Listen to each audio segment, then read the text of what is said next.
Today's episode is brought to you by Patreon. If you're interested in supporting the show, go to patreon.com/JoshuaVelas and become a $2 backer today and get early access to the new episodes. I'll be leaving a link in the description down below, but for now, on to today's episode.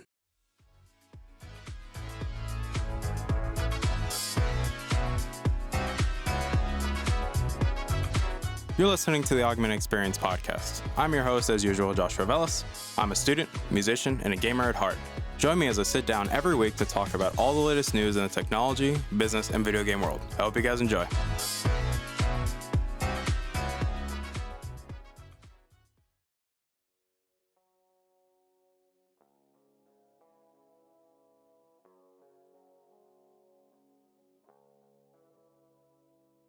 All right, everybody, welcome back to the show. My name is Joshua Velas. I am your host as usual, and obviously, welcome back to the show.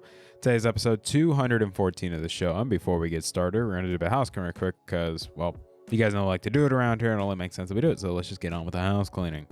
I do want to say thank you guys for coming back and listening to today's episode. It really does mean a lot to me. You guys constantly take time in your days to download these episodes, to share these episodes, to constantly keep letting me know how you feel, whether you like my stupid face or not, or you like my opinions or not. At the end of the day, it's greatly appreciated. It's feedback. And, well, you guys also vote on the topics here, so I mainly just talk about what you guys want me to talk about unless I decide to go rogue and just, do my own thing. But at the end of the day, thank you guys so much for your love and support. I really do appreciate it. Also, thank you guys for all the downloads. Also, the Patreon backers for supporting the show. You guys are always greatly appreciated. And if you want to become a Patreon backer, you can just click the link down below. And the main benefit, besides obviously supporting the show for $2 a month, is you get early access to the episodes. So at the end of the day, any support is greatly appreciated, whether Patreon, whether you're even just downloading, watching these episodes, commenting, whatever it may be. At the end of the day, I greatly appreciate everything you guys do. But let's get on with today's topic. Since this one, it's kind of funny because this topic, I've been seeing this discussion more and more recently, and it hasn't even really been focused on this idea. It's been more of the idea of game preservation. However, I do feel like it is important to have those conversations regarding digital versus physical games. And I know this debate has been going on for decades now, has been going on ever since digital games became a viable option for people to pick up their games, especially because, well, if you were somebody growing up, say in the 90s or early 2000s, physical media was the way to go when it came to getting your games. It was always, hey, go to GameStop or go to your local game shop, pick up games, or go to a garage sale. You might get lucky and find some games there, or your homie lets you borrow a game, and hopefully you didn't steal it from said homie, and hopefully they, depending on the game, some people used to steal those Pokemon games back in the day, am I right? But I will say this, though. This conversation has evolved much more than, well, should you just buy your games physically or buy them digitally? It now has turned into a debate of, do you really own digital games when you buy digital games? And at the same time, it's gone even further, and it's led to the whole debate of game preservation. And obviously with some of these older storefronts, prime example being the PS3, the PS Vita, and the Wii U, the Wii, and now the Nintendo 3DS, along with the Wii U, we're starting to see that keeping these servers up is starting to become a little bit of an issue. And at the same time, as recent issues have been showing, companies haven't necessarily been on top of keeping these servers well maintained and allowing people to continue to have access to these games that they have purchased digitally. And this has sparked huge debates, especially when it comes to, games that you really like. Prime example for me, if I want to provide some personal examples. Recently, I've been taking advantage of the Nintendo eShop sale that's been going on, where a lot of games that I really enjoy have been going on sale for great prices, like Civilization 6, Scott Pilgrim vs. the World, Lego Marvel Superheroes, Lego DC Supervillains, the Deluxe Edition has gone on sale, Uno, some other digital games that I have bought. And for me, that was a question I kept asking myself was, well, yes, the Switch is currently the hot device for Nintendo. Clearly, this is the device they're going to be supporting for a very long time, especially because of how much revenue it has generated and how many consoles it's sold. Clearly, this is going to be around for a while, but what happens when they finally shut down the Switch's servers, the Switch's eShop? Am I still going to have access to these games? Am I still going to be able to re-download them if I delete them?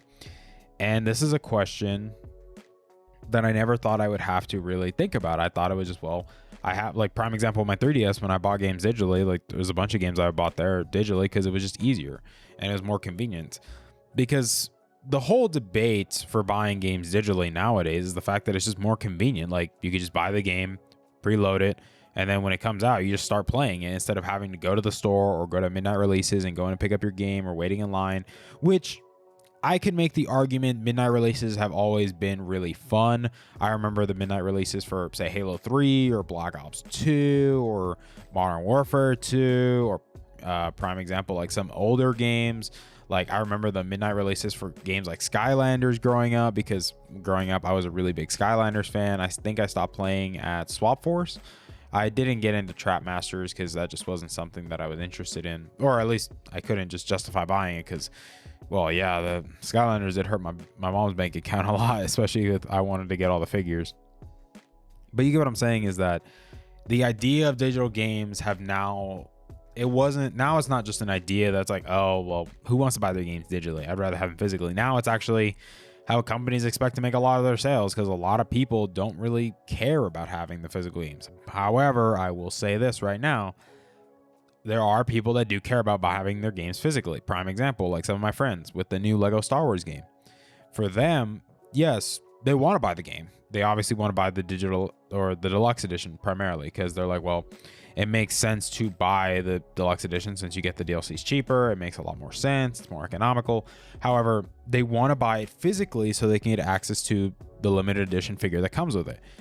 And that's kind of weird because, well, yes, if they really wanted to play the game, they know they can just buy it. However, they want the physical version, not only because so they can have the game physically, but at the same time so they can get the figure. And this is where the debate versus physical and digital starts to become a little bit more personal, where it starts to not only just become a debate of game preservation, but just, you know, for collector's sake, for this becomes a more personal attachment, because whether you guys realize it or not, as human beings, we like to have attachment to things. Like, it's kind of a good and a bad thing that most of us are pretty materialistic. We tend to like having material goods. Not a bad thing. It's just, it becomes a bad thing when you start to obsess over them and you decide like, hey, I need to have all the, you know, you start wanting to stockpile material goods that you're like, hey, my identity is found in these goods. You know, that's when you start to have an issue, but that's a conversation for another time.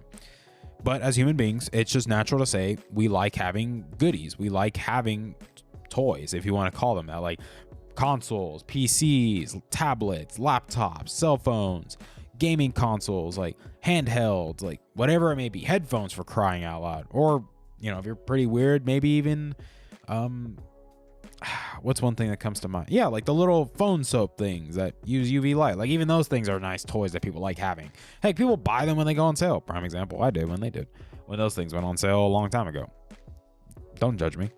But that's just how we are as people. We tend to like having material goods. And when it comes to video games, especially if it's a video game that people really, really like, odds are, even if they buy it digitally, there's a chance that they're probably going to want to buy it physically because they really like the game and they have so much attachment to it that they want to own it. Prime example for me, like, I know I keep going back to myself as an example here, but it's just the easy example to do. Like with a lot of DS games that I grew up playing, like the Mega Man Star Force series or the Pokemon games or the Lego, obviously the original Lego Star Wars Complete Saga. Like, those are games that I would love to have physically. Prime example, since, yeah, I can get them digitally, but I would like to have that feeling of genuinely knowing, hey, I have this game right here in front of me and I know it's going to be with me. And for a lot of people, that's one of the turnoffs that people have with buying games digitally, is due to the fact that you don't really have it. Yes, the convenience factor is that you always have it on you, but now that, as we're seeing with current situations with game stores being shut down or primarily online storefronts, we're starting to see this debate of, do you really even own the game if you have it or have it digitally? Especially because, as we've saw with the PS Vita situation going on right now, where Sony has, or not Sony, but for some reason, prime example with the Chrono Trigger, or I think it's either Chrono Trigger or Chrono Cross.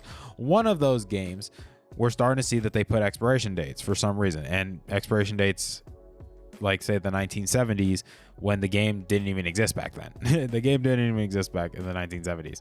So the fact that they're expired makes it really weird, especially because these people bought these games digitally. They still have them on the original device that they bought them on, and they're linked to their account, but they just can't play it anymore. It's inaccessible. And this is the issue that people currently have when it comes to buying games or media digitally.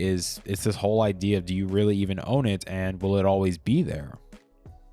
And this is where some people can make arguments for game companies to say, well, it's unrealistic to expect them to maintain these things for such a long period of time, or it's unrealistic to expect them that it's always going to be there. But people are like, well, if I buy the game physically, or it's like saying if I bought the game physically, then I obviously own the game.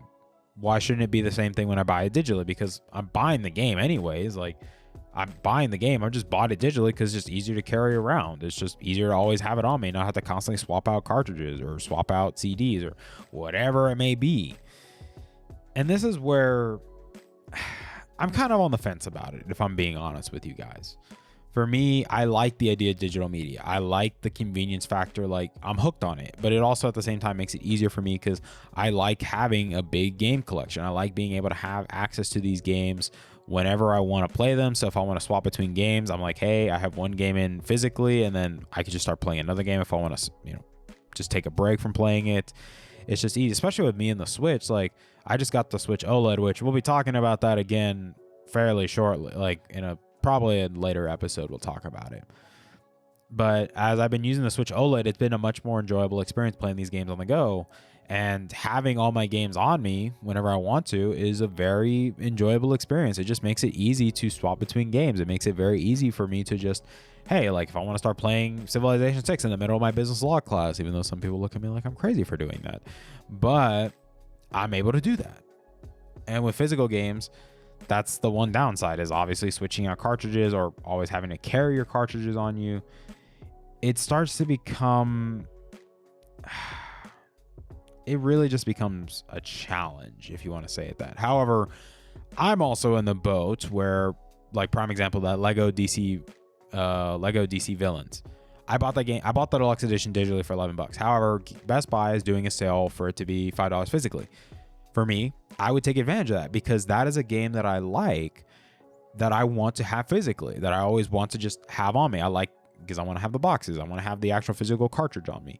Or another game would be a prime example, Monster Hunter. Like, even though, yes, I bought Monster Hunter Rise digitally, if they ever brought it down physically, I would probably buy it again physically just to have the physical cartridge. Or Breath of the Wild or Mario Odyssey, or let's say, or using an older example of Mega Man Star Force 3.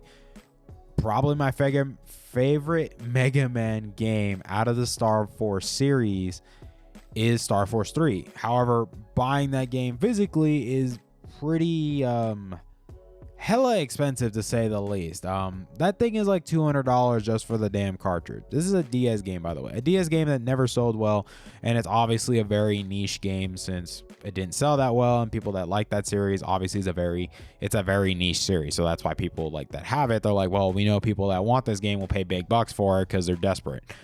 Me included. But you get what I'm saying, is that this idea or this battle of physical versus digital, I think it's just going to become more and more relevant as time goes on, if I'm being honest with you guys. Because we're going to start seeing some of these storefronts shut down and some of these games that are digital only not being accessible. A prime example of this was like the Scott Pilgrim game. That game was always digital, and it was gone for a very long period of time until they finally decided to re-release it digitally.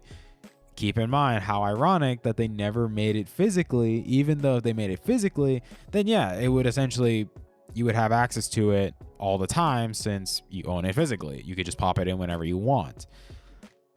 For me, it's hard for me to have an opinion on the matter. And I know that sounds like a cop-out, but I'm just being honest with you guys, is I'm pro on both sides. I see the pros and cons with both, and it's kind of sad at the same time if we realize it, that the industry is gonna move towards digital. It's prime example, we've seen the industry, how they're handling towards cloud streaming, how they're handling things like the metaverse and VR. Like, it's this movement towards digital or digital media and digital consumption rather than having these things physical. Like, heck, we're going to get to the point where needing dedicated hardware to play our video games is going to be an old, outdated concept. And it's kind of scary to think about it. Whether you realize it or not, it's eventually going to happen. Do I want it to happen? No. I'd prefer to have physical like hardware that's specifically tailored to doing a specific task, which is playing my games. I don't want to go into the rabbit hole of cloud gaming because frankly, I think it's kind of stupid, especially given how the infrastructure of Wi-Fi is in the United States and broadband internet. That, yeah, our infrastructure is not the best, and I don't think we're properly prepared to handle all streaming, especially when it comes to video games, especially with latency and all other things. At the end of the day, I think it's going to come down to personal preference. I think it's still going to come down to what do you prefer? What are your needs? What can you live with? What can you not live with? And a prime example of this is, are you okay with possibly losing access to some of these digital games that you bought in the long run? Or are you okay with buying them again physically later down the road and you still have all your save files? So it's just, well, pop in the physical disc and there you go. Move on your way. To me, we're going to start seeing how physical cartridges and physical media is going to start to become rare. We're going to see this primarily with the 3DS system. We're going to see this, and I guarantee you're going to see a lot of 3DS games that are very popular, that were some of the best 3DS games ever made. You're going to see them start jumping up in price like crazy, and people are like, hey, take advantage of buying them now. Buy them while they're cheap, because the second that physical media goes up and you can't use a storefront anymore to buy them for cheap, it's your only option. And this is where I say it's going to be interesting in the years to come. This is where this conversation is going to become much more relevant, because we're going to start losing access to these games, especially a lot of digital games that are digital only, that were never physically printed. It's going to be scary to think that there's going to be some games that are just lost to time. And this is the debate people have had with a lot of companies like Nintendo, Sony, Microsoft, like game preservation, and what are they doing to preserve their libraries? And the reality is, some of them kind of don't give a rat's monkey dog cheeks. If I'm just being honest with you, they really don't care. They're just like, hey, as long as we're getting your money, it don't matter at the end of the day, homie. You're still paying us. We're still getting your bread. So who cares? But let me know what you guys think in the comments down below, especially when it comes to this topic, because I know it's a touchy subject for a lot of people. A lot of people are pro-digital. A lot of people are pro-physical. There are some people that lie in between. So let me know where you guys are. Like, how do you guys feel about this current situation with physical and digital media? Do you feel like companies should be doing more to preserve these games physically, especially a lot of digital-only games, that they should maybe eventually print them physically so people can have access to these games again after these storefronts are closed?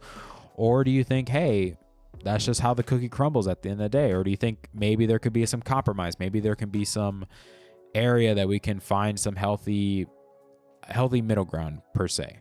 But let me know what you guys think in the comments down below. As always, thank you guys so much for your love and support. Thank you guys for coming back and even listening to this episode and downloading it and sharing it, because at the end of the day, I can't really do the show without you guys. I'm just being honest with you guys. And at the time of this recording, I'm kind of glad I did this episode today, because it's just a way for me to relax. Like, today's just been it started off great. I'm being honest with you guys. It started off incredible. I had a great workout, a great reading time. I enjoyed my class today. Just had a fun time relaxing, had a great lunch, had a great dinner. It just became a little bit rough when I had to register for classes. And as always, the school system just completely sucks when it comes to registering for classes. So that definitely frustrated me heavily. But here we are. I got to enjoy doing this episode. I got to enjoy talking about this, because it's kind of funny. Like, a lot of my workouts, like, I watch a bunch of news videos while I'm working out, and this topic just kept popping up over and over and over. So I was like, okay, let's have a conversation about this topic. Let's just be real here, homies. This topic is starting to become more and more relevant. That's the word I was looking for. And we're going to start seeing this become more and more important as time goes on, especially as we transition more into this all digital age. And we're going to start seeing some of the consequences that come with going all digital. Just being honest with you guys. But let me know what you guys think in the comments down below. I hope you guys enjoyed this episode. I hope this episode was informative and useful, and maybe spark some discussions that you can have with your friends, in your little community circles, whatever you want to have these conversations in. To be honest, that's what I like doing. I just like sparking conversations amongst your friend groups and just sparking conversations amongst ourselves. But I hope you guys have yourselves a wonderful week and a weekend. I know this is a very important week, for people that are Christians like myself. This is the Holy Week. This is a very important week for us. So if you guys are going to be celebrating the Holy Week, hey, I hope you guys have a wonderful time with your friends and family. Have a happy Easter. Try not to do anything stupid, guys. Like, enjoy this beautiful weekend, because truly this is one of the most important weeks in the history of humanity. And I hope you guys enjoy this weekend. Enjoy it with your family, your friends. Continue to be grateful for everything you have, and no need to be bitter for what you don't have, guys. Hope you guys have yourselves a wonderful day, a wonderful week, and a wonderful weekend. And I will see you guys next week. And I love you guys to death. Bye, guys. Hey there. Thank you for listening to today's episode. I really appreciate it. Thank you guys so much for taking time out of your day and listening to today's episode. If you're interested in supporting the show, whether it be financially, clicking the follow button, or just sharing the episode, it all works for me, guys. Thank you guys so much for your time, and I love you guys to death.